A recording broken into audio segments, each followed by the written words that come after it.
Existem certas mulheres que caminham pela superfície desta existência, carregando algo imensuravelmente antigo dentro de si, uma sabedoria silenciosa e gravitacional que precede o próprio tempo cronológico e que as distingue, de forma irrevogável e quase palpável, do mundo frenético e superficial que as cerca.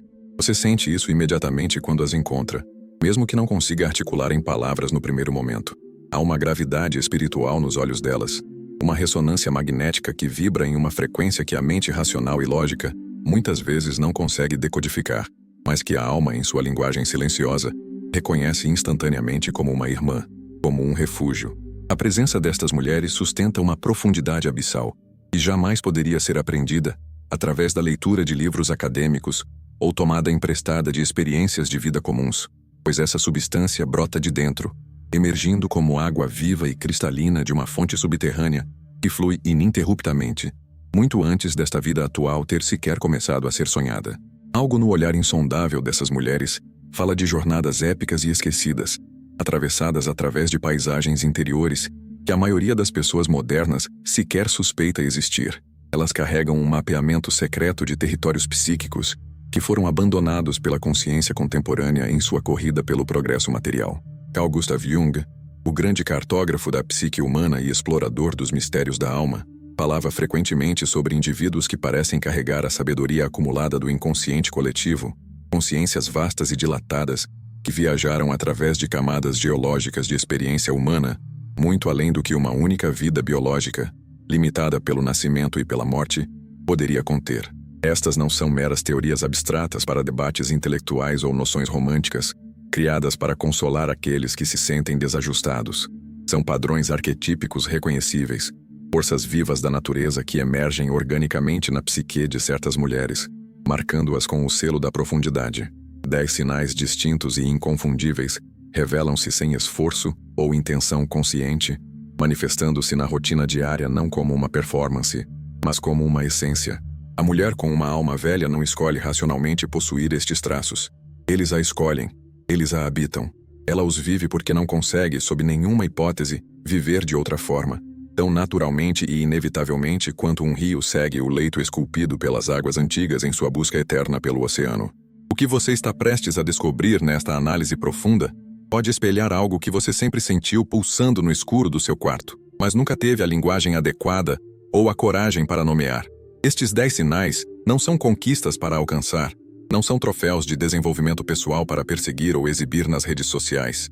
Eles são revelações arqueológicas do que já existe soterrado sob a superfície do seu ser, uma descoberta da própria estrutura da sua alma. Reconhecê-los não os cria. Simplesmente traz à luz implacável da consciência o que tem sido a sua verdade durante todo o tempo. E este reconhecimento tem o poder de mudar absolutamente tudo sobre como você entende a si mesma, a sua história e o seu lugar solitário em um mundo que, frequentemente, parece ter sido desenhado para um tipo de pessoa inteiramente diferente, mais leve, mais rápida e menos profunda. O primeiro sinal, e talvez o mais doloroso de todos, manifesta-se como uma fome devoradora e existencial que nenhum conforto material, nenhum luxo e nenhuma diversão passageira consegue satisfazer. Enquanto a grande massa encontra contentamento e distração na acumulação de objetos, na busca por status e na validação externa de conquistas sociais efêmeras, a mulher com uma alma velha desperta a cada manhã com uma pergunta queimando silenciosamente, mas ferozmente, dentro da caixa torácica. O que tudo isso realmente significa? Qual é o propósito que se esconde atrás do véu das aparências?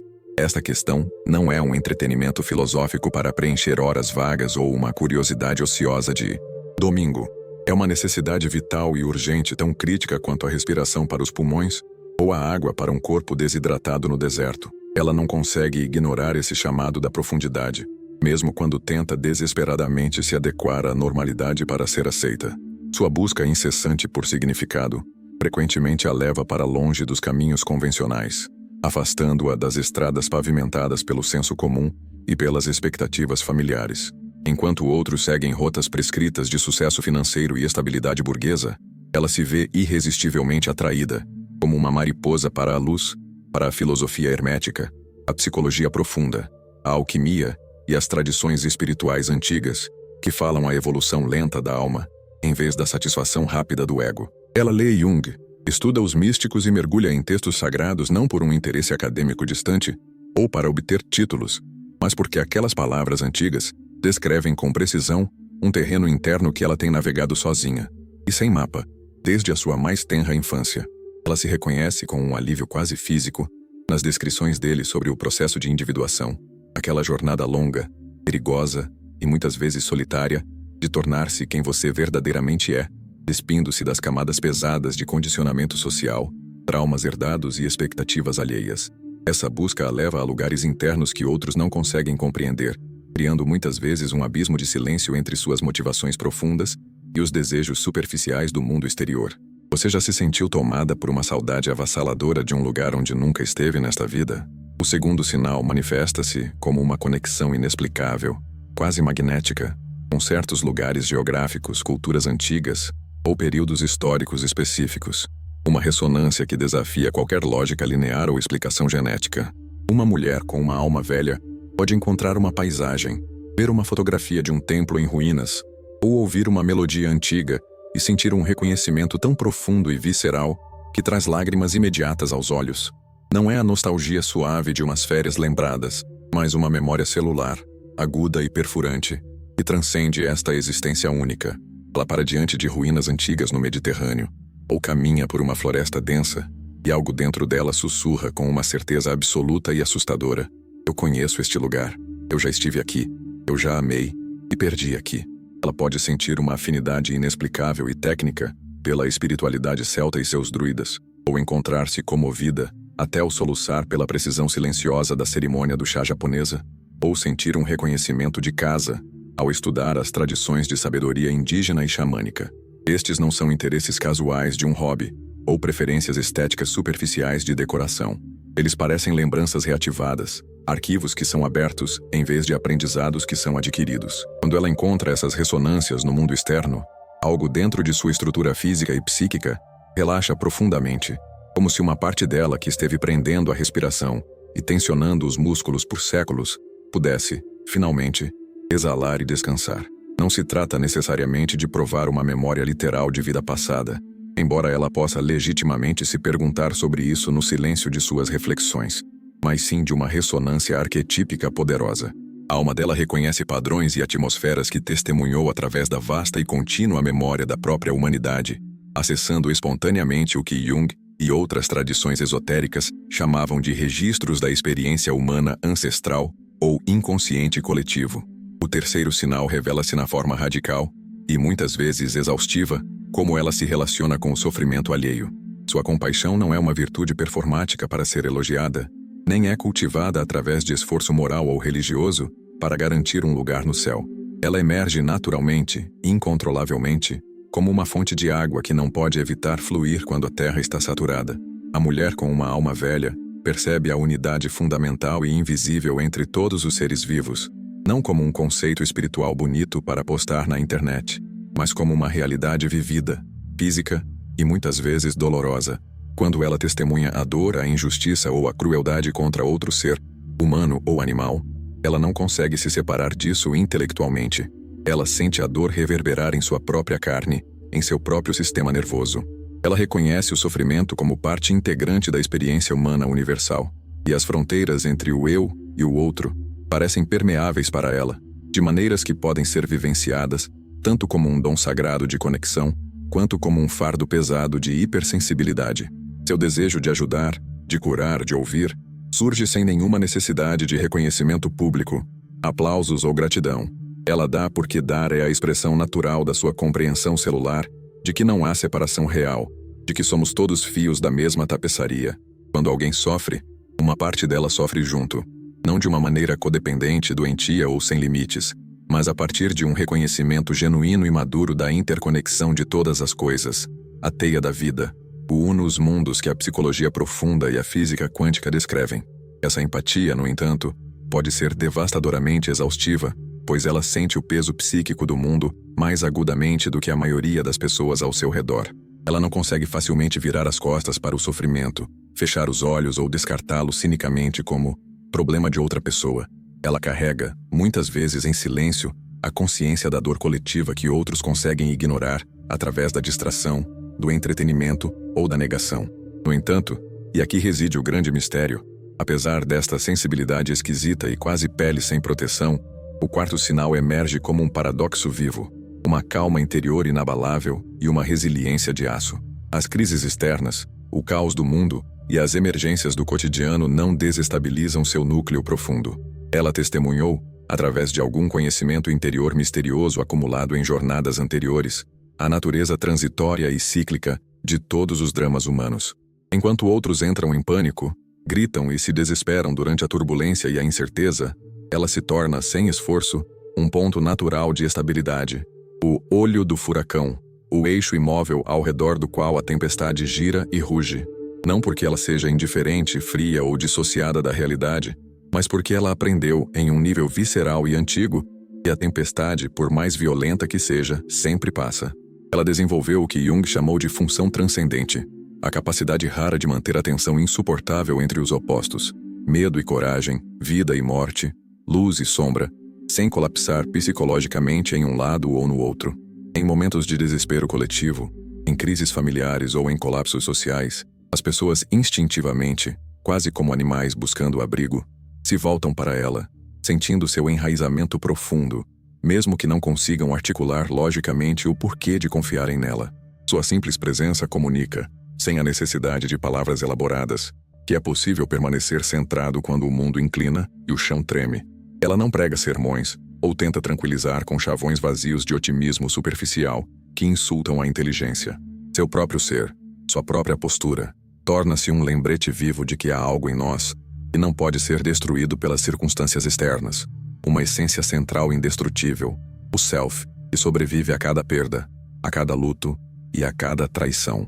Esta qualidade a torna uma conselheira natural, a curadora ferida, a amiga que os outros chamam na madrugada durante a crise, a colega que permanece lúcida e estratégica quando todos os outros estão reativos e cegos pelo medo.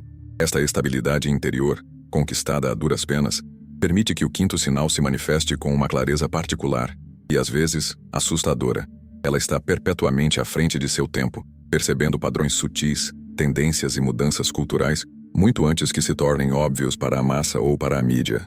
O pensamento junguiano explica esse fenômeno como uma sensibilidade aguçada e intuitiva aos padrões arquetípicos que se agitam nas profundezas do inconsciente coletivo antes de emergirem e se cristalizarem em movimentos sociais, modas ou consciência generalizada. Jung acreditava firmemente que as grandes mudanças culturais e históricas emergem primeiro como tremores sutis no inconsciente, ondulando para fora em sonhos estranhos, na arte visionária e nas intuições repentinas de indivíduos sensíveis, muito antes de se manifestarem como fenômenos sociais óbvios nos jornais. No entanto, este dom de vidência, esta capacidade de ver o que está na curva do rio, frequentemente a isola em uma torre de incompreensão e solidão. Quando ela fala das mudanças que percebe se aproximando no horizonte, quando alerta sobre os caminhos perigosos que a sociedade está tomando, outros podem descartá-la com desprezo, rotulando-a como imprática, estranha, bruxa ou excessivamente dramática e pessimista. Eles não estão prontos. Seus olhos ainda não se adaptaram para ver o que ela vê com tanta clareza cristalina. Anos depois, às vezes décadas, quando suas observações se tornam o novo normal e a realidade óbvia para todos, ninguém se lembra de que ela falou disso primeiro, de que ela viu os sinais quando o céu ainda parecia azul. Ser uma pioneira, uma batedora que caminha à frente da tribo, significa carregar a solidão inerente da visão. Ela aprendeu muitas vezes através da dor da rejeição e do ridículo a não explicar demais, a guardar suas visões, pois aqueles que estão prontos entenderão com meia palavra, e aqueles que não estão resistirão com toda a força de seus egos defendidos. Não importa o quão eloquentemente ou claramente ela tente articular seu conhecimento intuitivo, ela caminha cronologicamente à frente do ritmo do coletivo, o que significa, inevitavelmente, que ela frequentemente caminha sozinha, guiada apenas por sua bússola interna e pelas estrelas que só ela consegue ver através das nuvens da ilusão coletiva. Essa distância necessária da consciência de massa e dos ritmos frenéticos do mundo moderno naturalmente nos conduz ao sexto sinal, uma marca inconfundível na vida da mulher com uma alma velha. Ela não apenas tolera a solidão, ela a requer. Ela a exige como um nutriente essencial para sua sobrevivência psíquica e espiritual. Para ela, o tempo passado sozinha nunca é um sinal de fracasso social, rejeição ou uma fuga covarde das responsabilidades da vida adulta. Ao contrário, é o T-, o espaço sagrado e inviolável, onde ela retorna a si mesma, onde o ruído estático das demandas externas é silenciado para que ela possa ouvir os sussurros delicados de seu próprio mundo interior. Ela frequentemente se sente como uma exilada, uma estrangeira em seu próprio tempo cronológico, como se tivesse desembarcado de outra era mais lenta e estivesse tentando, com grande esforço, navegar costumes e pressas que parecem alienígenas à sua natureza contemplativa. A velocidade alucinante da vida moderna, a superficialidade agressiva da maioria das interações sociais em festas e reuniões, o ruído constante de notificações e a distração perpétua em que outros parecem prosperar. Para ela, estas coisas não são estímulos, são drenos que sugam sua energia vital, deixando-a exausta e fragmentada. Os momentos de solidão, portanto, tornam-se oportunidades vitais para a psychic integration, o termo junguiano para o processo de digerir e organizar a entrada avassaladora de um mundo que se move rápido demais e valoriza muito pouco o que é eterno. No silêncio profundo de seu quarto ou na quietude de uma manhã, ela se reconecta com a fonte de seu conhecimento, aquela voz quieta e ancestral que fala a verdade absoluta quando tudo o que é externo é clamor, confusão e opiniões conflitantes. Outros, vendo de fora, podem se preocupar genuinamente que ela seja solitária ou depressiva, projetando nela seus próprios medos terríveis do vazio, mas ela entende, em suas entranhas, a diferença abismal e intransponível entre a solidão dolorosa e a solitude sagrada. Na solitude, ela não está fugindo da conexão humana, ela está retornando à conexão mais profunda possível, o diálogo ininterrupto com sua própria alma e com o mistério do divino que habita nela. É aqui que ela lê, reflete, cria, ou simplesmente é, sem a necessidade exaustiva de performar um papel, sorrir por educação ou explicar seus silêncios. Esta capacidade de solidão produtiva e regeneradora é uma de suas maiores forças ocultas, embora o mundo extrovertido raramente a reconheça como tal, vendo-a muitas vezes como distante ou fria. O sétimo sinal emerge organicamente dessa interioridade e aparece na sua relação desapegada com o mundo material e os marcadores externos de sucesso. Ela não consegue, mesmo que tente, atribuir um significado profundo à acumulação de bens. Objetos de luxo, carros do ano e casas ostensivas sentem-se pesados para ela, temporários e, em última análise, vazios de substância real. Jung ensinou que a alma experiente, aquela que já viu a roda da fortuna girar muitas vezes, reconhece a futilidade absoluta de reunir o que não pode ser carregado através do limiar da morte. Ela liberou a ilusão coletiva de que a felicidade pode ser comprada em uma loja ou de que o status social fornece uma armadura contra a angústia existencial. Esta realização não veio de uma rejeição moralista ou religiosa do materialismo, como um voto de pobreza forçado. Surgiu naturalmente de sua experiência vivida, da descoberta repetida de que cada conquista externa e cada aquisição que ela perseguiu no passado a deixou sentindo exatamente o mesmo vazio por dentro. Isso não significa que ela viva na miséria ou rejeite a beleza e o conforto. Pelo contrário, ela encontra uma riqueza incalculável na simplicidade, reconhecendo a essência luminosa sob a aparência das coisas. Um pôr do sol observado em silêncio a move mais do que uma compra cara. Uma conversa genuína e vulnerável a alimenta mais do que o evento social mais prestigiado da cidade. Ela internalizou a verdade de que apenas o crescimento interior, a expansão da consciência e as conexões autênticas constituem o tesouro que a traça não corrói. Todo o resto é apenas cenário emprestado, adereços de um teatro que teremos que devolver quando as cortinas finais caírem. O oitavo sinal revela-se em sua afinidade magnética e quase mágica com as extremidades da vida, as crianças e os idosos. Jung observou que as almas evoluídas reconhecem nas crianças o arquétipo do puer aeternus, a pureza original e a conexão não filtrada com o reino imaginal, e nos idosos, a proximidade com o mistério do fim. Ela vê nos olhos de uma criança algo que ela lembra, uma clareza que ainda não foi obscurecida pelo condicionamento brutal da sociedade. As crianças, por sua vez, respondem a ela de maneira diferente do que respondem a maioria dos adultos ocupados. Elas sentem instintivamente que ela as vê de verdade, não como projetos futuros a serem moldados, mas como almas completas em corpos pequenos. Ela escuta suas observações ilógicas e seus mundos de fantasia com profundo respeito, reconhecendo ali uma sabedoria que os adultos esqueceram. Da mesma forma, ela sente uma paciência e uma reverência natural pelos idosos, aqueles que estão se preparando para a grande partida. Ela se relaciona com ambos os grupos porque eles estão mais próximos do velo, da fronteira fina entre este mundo e o próximo. As crianças acabaram de chegar do mistério e os idosos estão se preparando para retornar a ele. Ela, a mulher de alma velha, permanece naquele espaço intermediário, mas orientada para o mistério, servindo como uma ponte entre os mundos. O nono sinal manifesta-se como uma fome espiritual orgânica que surge de seu núcleo, não do medo. Seu interesse pelas realidades transcendentes e pelo divino não nasce de uma crise de meia-idade, do medo da morte ou da necessidade de consolo infantil.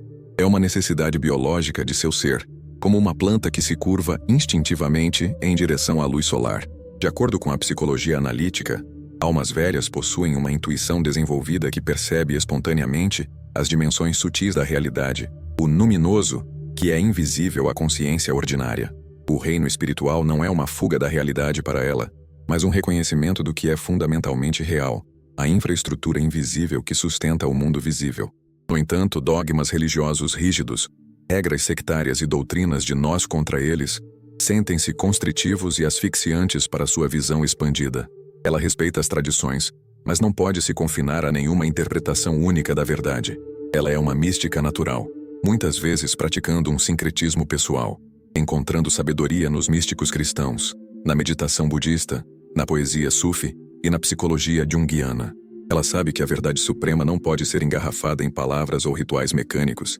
Deve ser experimentada diretamente, vivida pessoalmente, uma gnose descoberta através da própria jornada interior.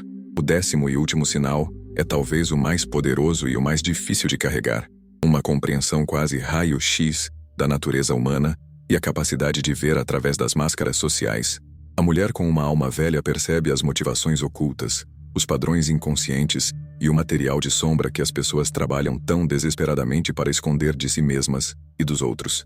Jung ensinou que aqueles que tiveram a coragem de integrar sua própria sombra, de encarar seus próprios demônios internos, ganham naturalmente a capacidade de reconhecer esses mesmos padrões nos outros. É como ler um mapa que você já memorizou. Ela não é enganada pelo charme superficial, por títulos acadêmicos ou por apresentações de poder impressionantes. Ela lê a energia e a intenção, a vibração que emana por trás das palavras. Alguém pode falar sobre amor e luz com eloquência, mas ela sente o frio do narcisismo por baixo. Outra pessoa pode ser socialmente desajeitada e silenciosa, mas ela percebe o coração de ouro e a lealdade inabalável escondida ali. Essa perceptividade a protege de manipulação e relacionamentos falsos, pois ela não pode ser facilmente seduzida por aparências. Ela vê o que é real. No entanto, e aqui reside a tragédia e a beleza, essa clareza também gera um tipo muito específico de solidão. Quando você vê através da pretensão, a conexão social genuína torna-se rara e preciosa como diamante. A conversa fiada, o small talk, a exaure não porque ela seja arrogante, mas porque ela percebe as dores reais, os medos e os desejos que estão sendo suprimidos sob a conversa educada sobre o clima ou o trabalho. Ela se encontra cercada por pessoas, mas sentindo-se profundamente só, pois poucos estão dispostos ou são capazes de encontrá-la nessa profundidade de verdade nua onde ela reside. Mas ela não julga. Se alguma coisa, essa visão a torna mais compassiva, pois ela vê a criança ferida dentro de cada adulto agressivo, o medo por trás de cada ato de arrogância. Estes 10 sinais não são medalhas para exibir. Eles são a estrutura óssea de quem você é. A mulher com uma alma velha não busca provar sua maturidade para ninguém, muito menos para si mesma. Ela simplesmente vive dessa realidade, muitas vezes sem perceber o quão radicalmente diferente seu mundo interno é daqueles ao seu redor. Ela pode passar a vida inteira sentindo-se como uma outsider, questionando por que não consegue simplesmente ser normal, porque as coisas que satisfazem a todos parecem cinzas para ela. Mas Jung nos lembra, através de toda a sua obra, que o reconhecimento de si mesmo, a individuação, não é um convite ao orgulho, mas à responsabilidade. Reconhecer-se como uma alma velha pede que você honre seu caminho único e aceite tanto os dons de visão quanto os fardos de sentir demais. Você não pode dessaber o que sabe. Você não pode fechar os olhos que foram abertos. Você não pode retornar à inconsciência uma vez que a consciência despertou. Esta é a sua tarefa sagrada.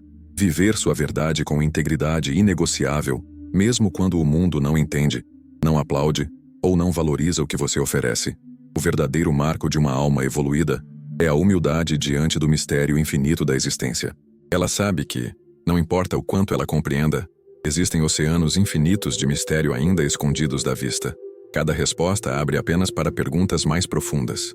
Ela caminha seu caminho com dignidade e uma graça silenciosa, sem buscar palcos, simplesmente sendo fiel à sabedoria antiga que vive, respira e pulsa dentro dela. Ela aprendeu, finalmente, que seu valor não depende de ser compreendida pelos outros. Existe intrinsecamente, tecido na própria teia do universo. Se estes sinais ressoaram com algo profundo dentro de suas costelas, talvez você tenha sempre sabido o que é, e apenas agora está encontrando as palavras para nomear sua própria essência. Este reconhecimento não é o fim de uma jornada, é o início de uma vida vivida sem desculpas. Você não está sozinha nesta maneira de ser, embora a neblina da vida cotidiana muitas vezes faça parecer que sim. Existem outras que caminham neste mesmo caminho solitário, que entendem essa mistura agridoce de dons e isolamento, que veem o que você vê e sentem o que você sente. Nós somos uma legião silenciosa. Se este conteúdo tocou a parte mais profunda de sua alma, deixe seu like como um sinal de reconhecimento. Compartilhe sua experiência nos comentários. Qual destes sinais é a sua verdade mais dolorosa? E inscreva-se no canal para continuar desvendando as revelações que o mundo moderno esqueceu.